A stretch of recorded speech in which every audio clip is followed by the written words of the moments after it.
Hello, everyone. Welcome to Best Practices in Gap Analysis. We've got Tariq Masud.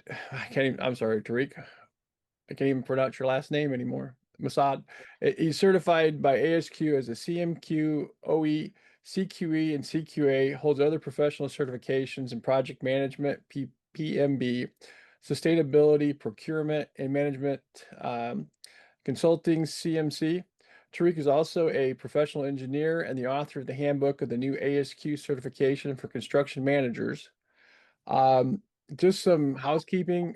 This is a 45-minute session, and it ends right at 45 minutes. Any questions that you have, please throw those into the chat, and I'll ask Tariq at the end there.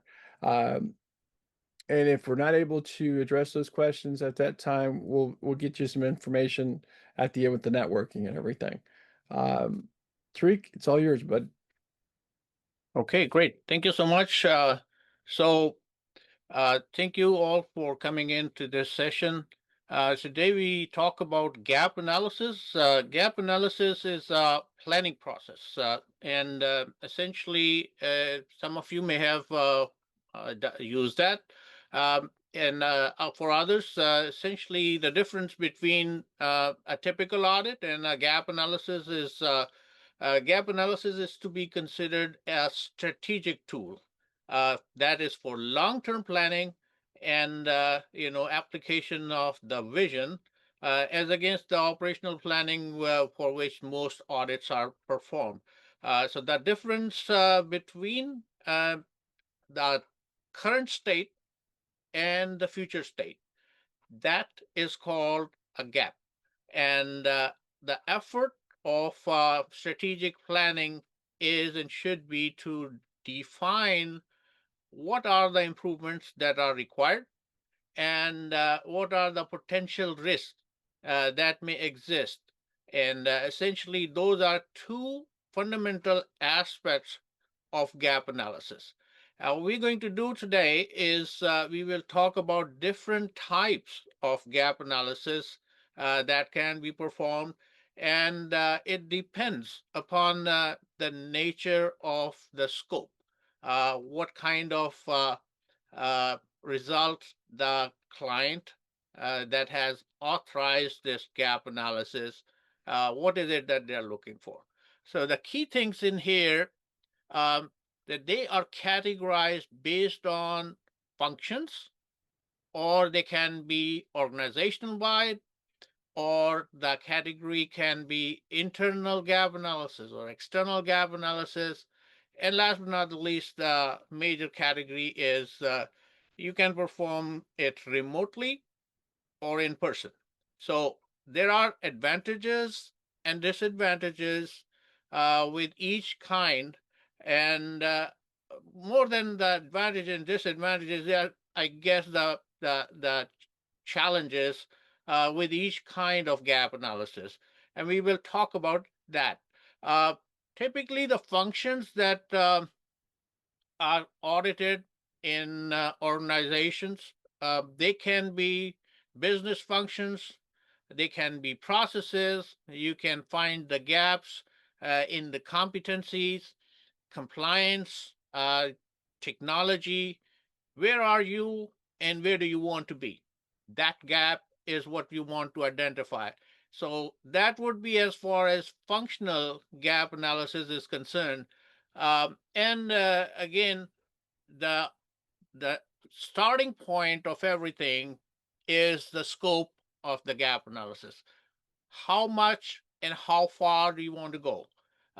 Typically, the major reasons that are used for identifying a gap is that the client recognizes operational improvement is needed, or they want to identify the risk that they want to mitigate.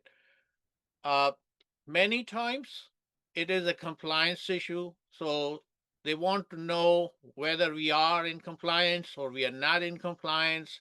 And the non compliance obviously needs to be identified. So gap analysis can be performed with respect to that. Identify what has been left out in the strategy, in the planning. So you start out with strategy, you translate it down to an actual plan.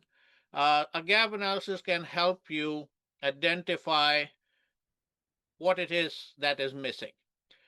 And again, it can be broad, it can be narrow. It all depends on how you scope the gap analysis. And this goes back to the client who has authorized, who wants the result of your gap analysis.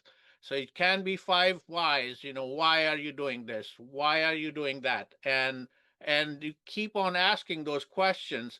Or it can be high level, or it can be at pretty much the level of where the operational level where the work is being done. So let's just talk about the gap analysis, business gap analysis. Business gap analysis is uh, current and future performance of business. You can look at it as a financial gap analysis. Mostly it is the actual sales. Examples are actual sales to projected sales. The gap analysis of profitability: how much profit did I expect to get and how much profit am I getting. It could be actual profit to the target profit. Cash flow gap analysis. You can perform gap analysis for your inventory. You can perform gap analysis for your debt management. All of that is business gap analysis. So it's done at financial level, higher level, and depending on the expertise of the people.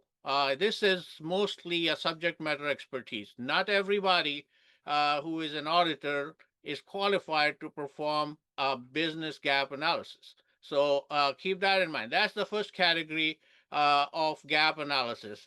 Process gap analysis. This is where a lot of us quality people come in, because we manage processes, and our goal is to have process level quality control and quality assurance.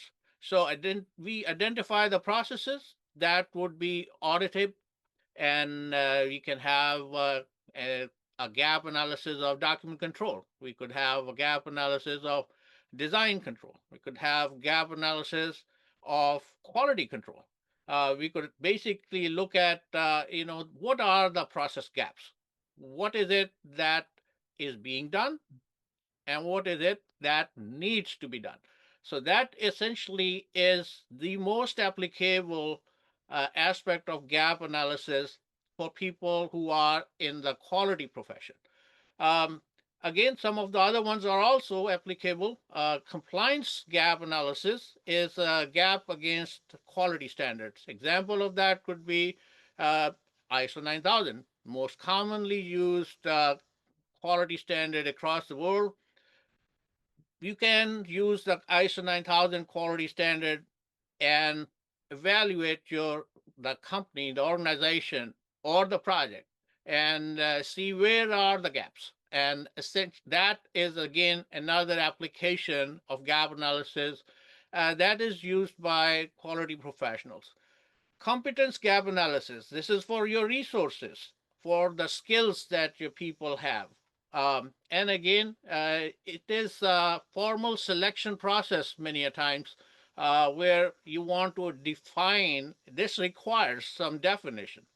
This requires definition of different positions, and then you compare those definitions and see who do you have and where's the gap.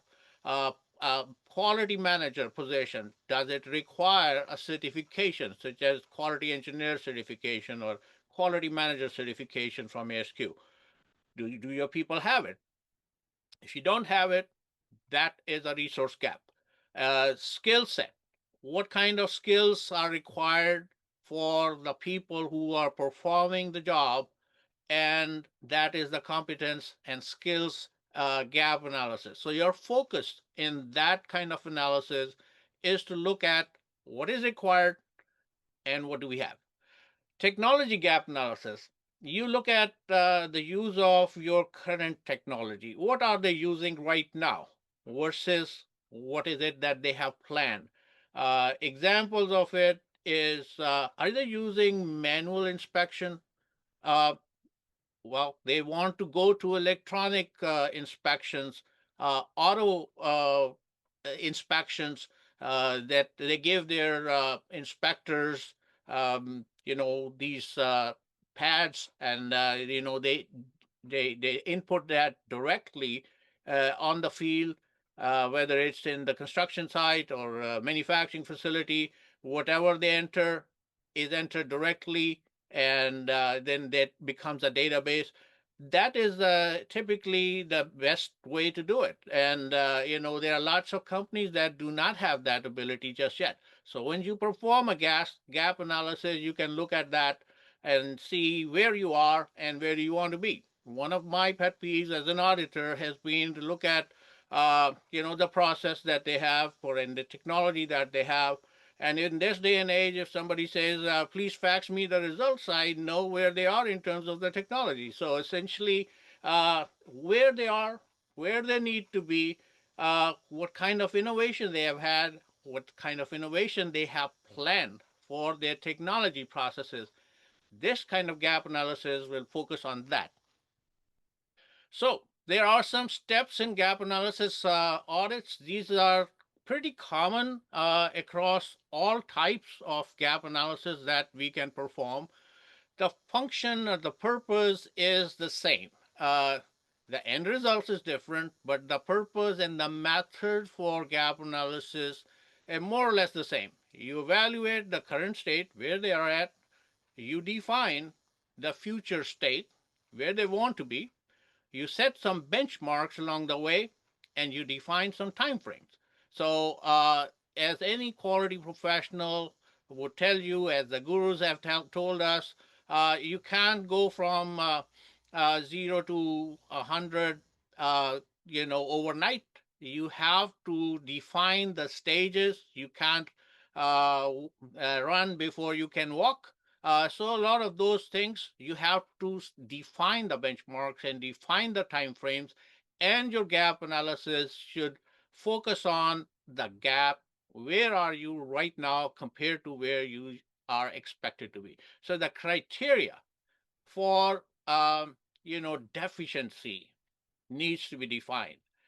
In this, in the application of nonconformance and deficiency, these are terms that are typically used by a lot of industries. I belong to design and construction the industry, and I've worked in the manufacturing industry in the beginning part of my career. Um, a lot of these are used um, interchangeably when they should not be. Deficiency, by definition, is something that you can fix without having an impact on the schedule and on the cost. So that is a very clear definition between a deficiency and a non-conformance. So if you go there and perform an audit, a gap analysis audit, and you identify a deficiency, but you realize that it cannot be fixed per the schedule of delivery, and it cannot be fixed without impacting the cost, then it's no longer a deficiency. It is a non-conformance. So that is something that I always recommend, that gap analysis should define what is a major, what is a minor deficiency, and what is a nonconformance.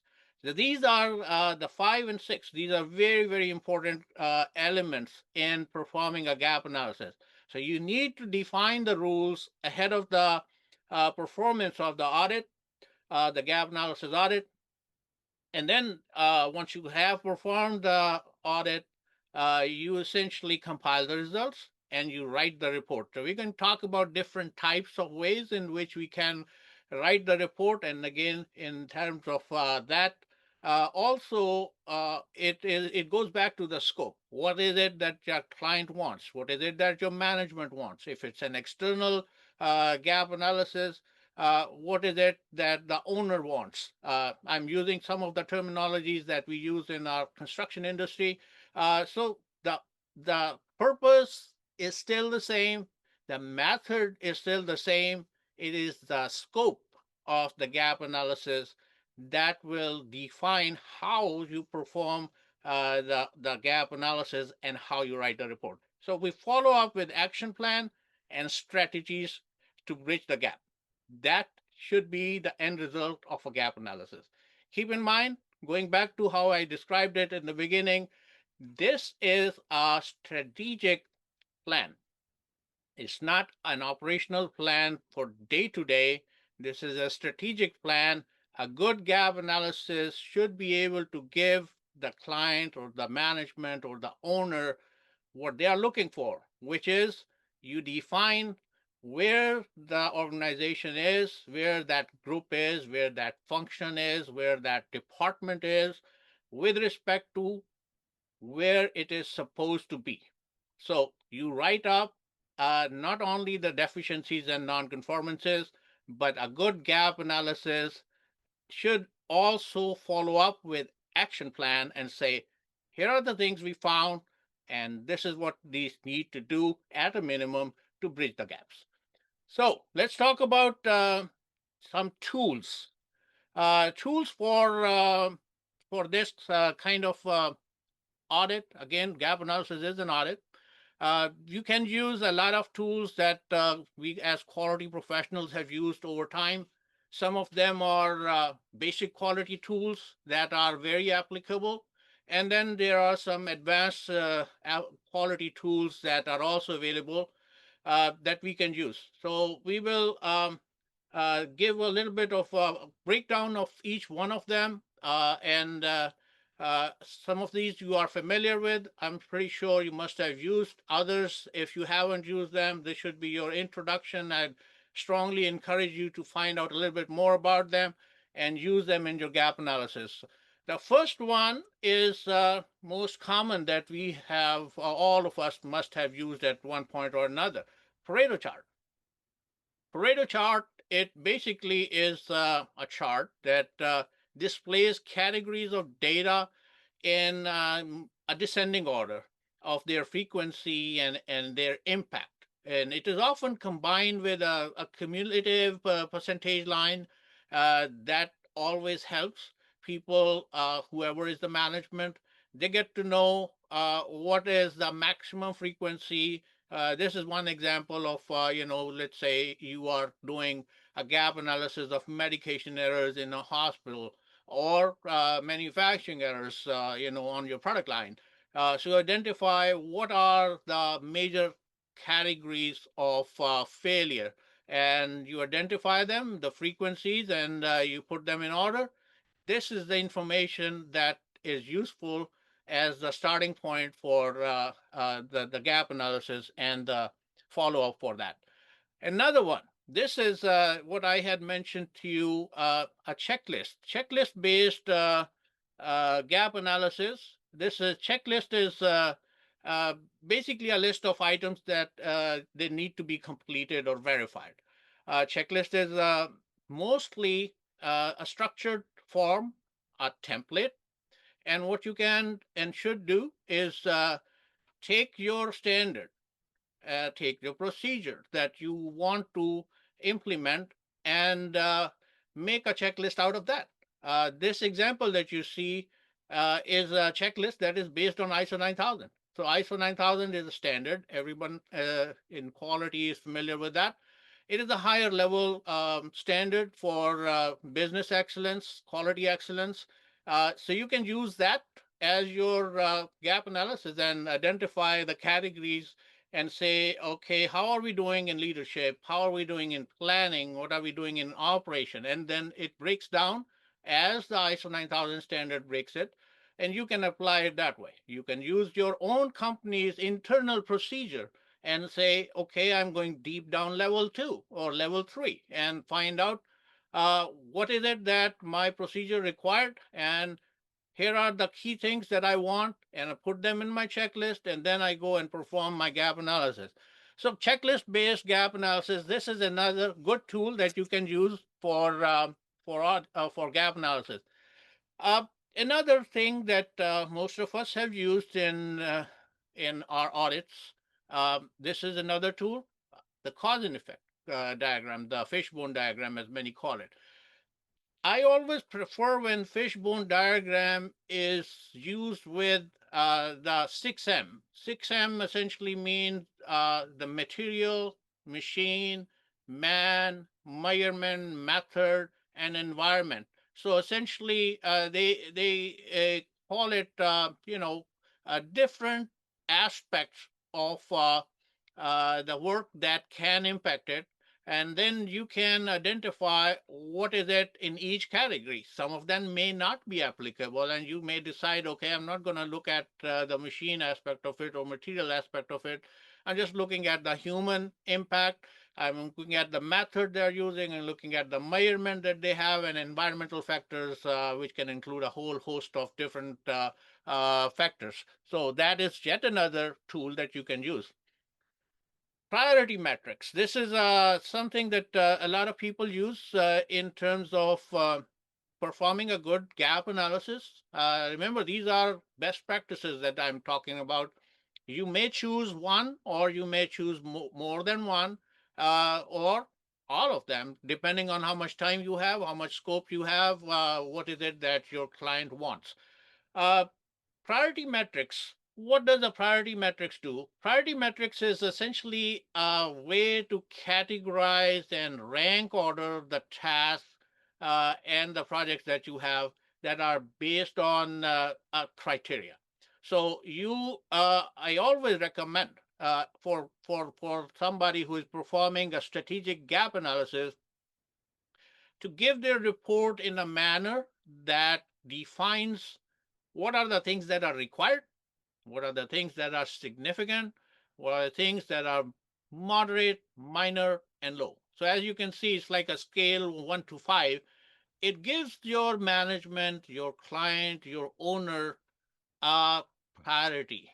It gives them a reason to address some of the things more immediately than the others because there is a priority. And it could be schedule based, it could be compliance based, it could be a lot of different reasons. But you define those things, and it's best to have these 5 different scales, 5 different levels of the scale, and give your report in terms of what is required, what is immediately significant and has high impact, and moderate, minor, and low.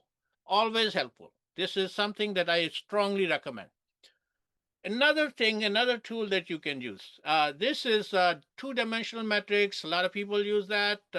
In my construction industry, I've seen the use of this with some of the organizations to use it in 4 quadrants, and essentially you can define the type of quadrants in there.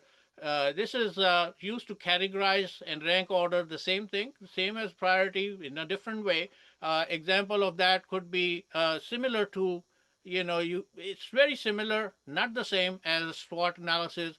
This is yet another one where you use the strengths, the weaknesses, the opportunities, and the threats. So it's another tool that you have at your disposal to use and represent the findings of your gap analysis. You can identify what are the strengths that they have, what are their current weaknesses, you identify your opportunities, you identify your threats.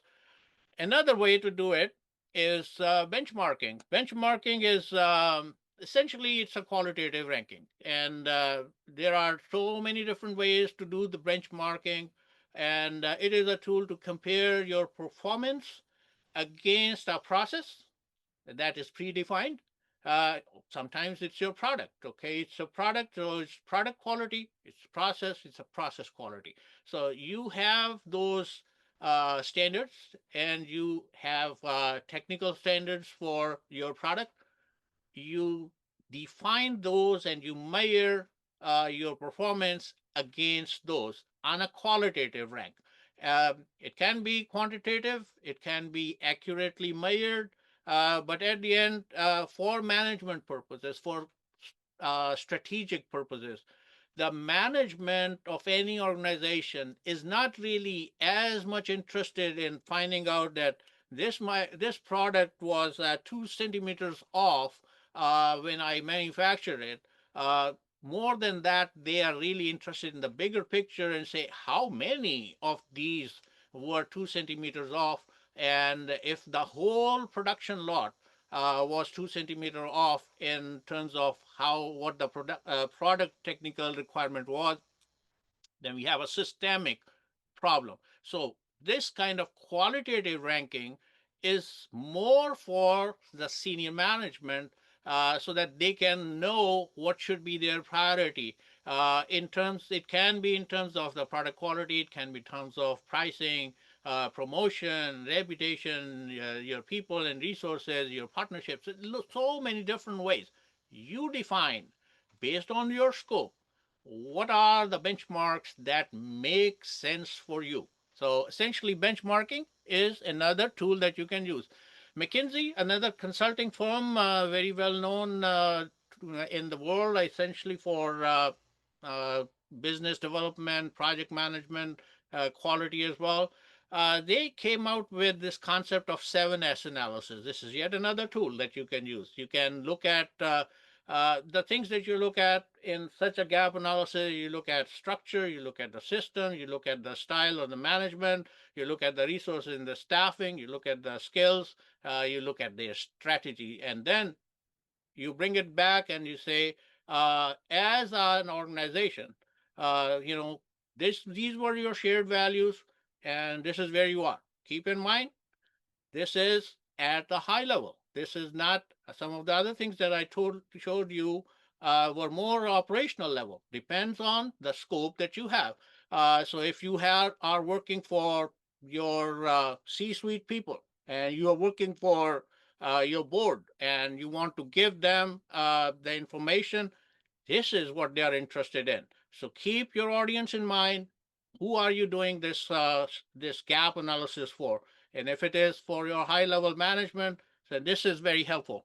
Per chart, essentially another tool that you can use, and it is best for schedule improvements. Per chart is a visual tool. It helps in planning, it helps in scheduling and coordinating tasks, especially for those projects. Those companies that work on project type work. For those manufacturing and service companies which have standard regular work, regular workflow, same process over and over again. Things are relatively simpler, but when you come to project type organization and the work that you do, you need to have schedule based network diagrams that tell you this is when your event started. There are so many different ways things can be done. If and then again you chart it out, and then it is best for schedule improvement. And for all those, in particularly in my industry, the construction industry, this is an essential thing. Otherwise, you cannot achieve your goals. It is not possible to do that without having good per charts. Um, Again, this is another high level analysis, political, economic, social, and technological. So you can look at the various aspects of the organization. Many a times, this is again done for the C-suite level people, strategy, not for operational purpose.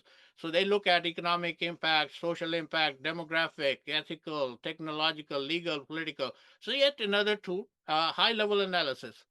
Rank order report. This is something that I always recommend, for presenting the data. Uh, Similar to the Pareto chart in a way, it organizes the data from highest to lowest, or vice versa, based on a specific criteria. So you define the criteria and you can present it this way to your management, to your client, or to your owner. So essentially, what we have looked at are different tools that you can use for performing good gap analysis. And then we can come to, once you have performed it, you come to reporting the gap analysis. Again, reporting format, same, goes back to how we started it. It can be based on the standard that you are using.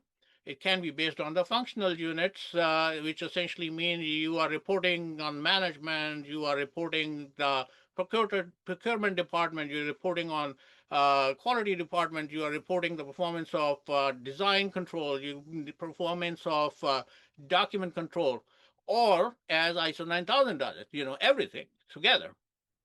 So basically, the third category is project and program requirements. These are more specific to product quality. Remember, ISO 9000 looks at the processes, and at the end of the day, it is not the process that you deliver to your client.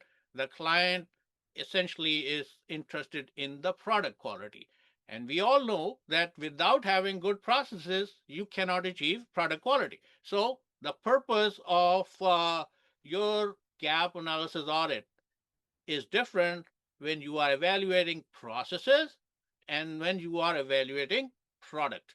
But they are all tied together. So depending on what it is that you are supposed to uh, look at and report, your gap analysis report should be either standard used or functional units or the project and program requirements.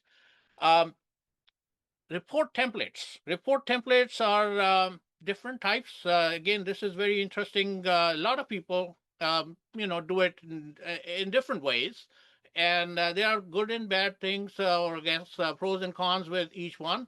Some benefits, some disadvantages. The first one is descriptive report. Descriptive reporting is it's the most comprehensive. It's most informative. Uh, but the bigger challenge in descriptive reports is, it's difficult to compare year to year.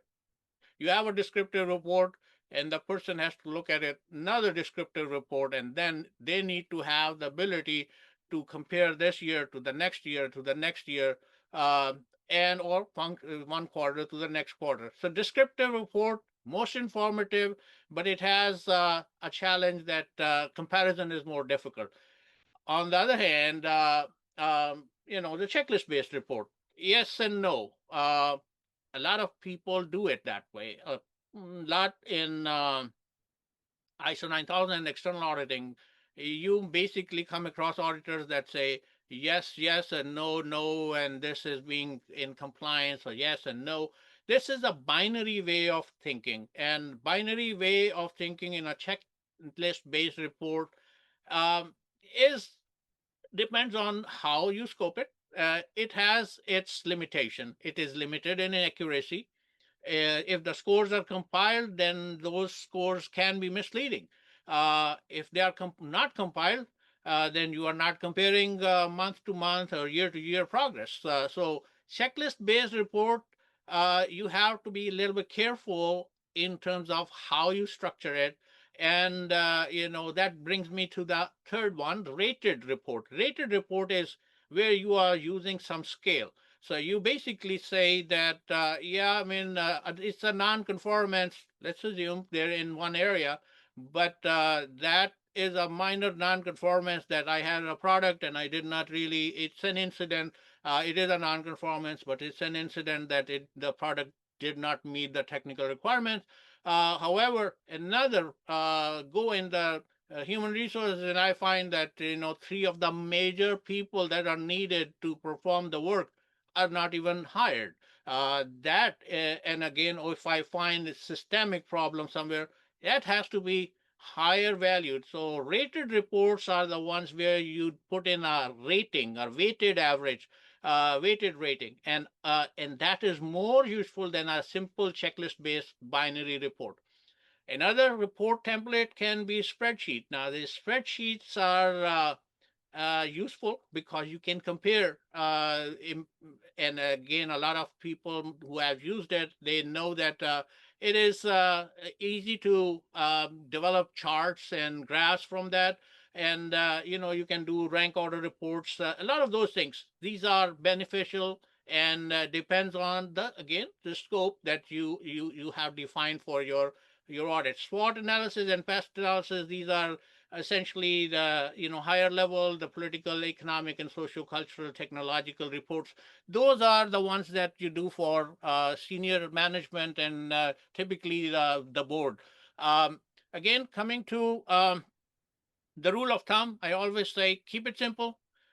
Keep in mind this gap analysis is for the senior management. It is to help them uh, plan the strategy, and you have to give them info about the gaps. And it's best to keep your conclusions as simple as possible and make those solutions visible in your report. Those are some of those basic things that you have to keep in mind. Takeaways, top 10 things in my mind that are important for gap analysis: good planning, good execution, executive strategy. You need to give them executive summary. Most management, and especially when you go to the board level people, they don't have as much time to get into the details. So keep your details. They are the basis upon which your executive summary should be based. You cannot create an executive summary if you do not have the details. So identify the gaps, define your findings, give some recommendations, remain factful, and give them a priority. Give them the details as necessary. Don't overburden it. And again, as is always the case in all kinds of work, there is a sweet spot. If you do not provide any details, just as bad as providing too much detail. The food that we eat, things that we do, all of them, there is that sweet spot. Your job is to find that sweet spot and deliver it. It should be done according to the scope of the audit, and you need to have a roadmap.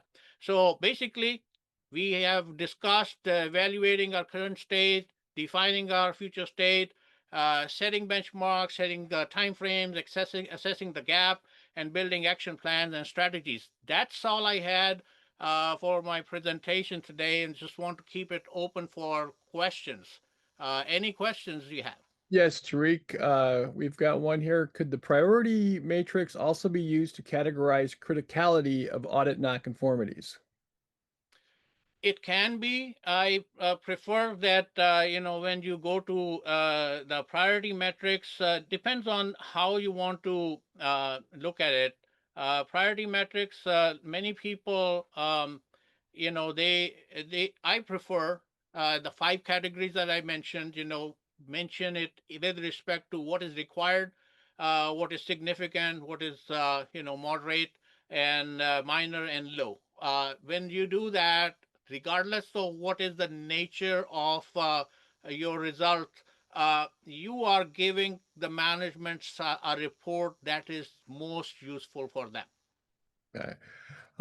Next one, can you give an example of a major and a minor deficiency?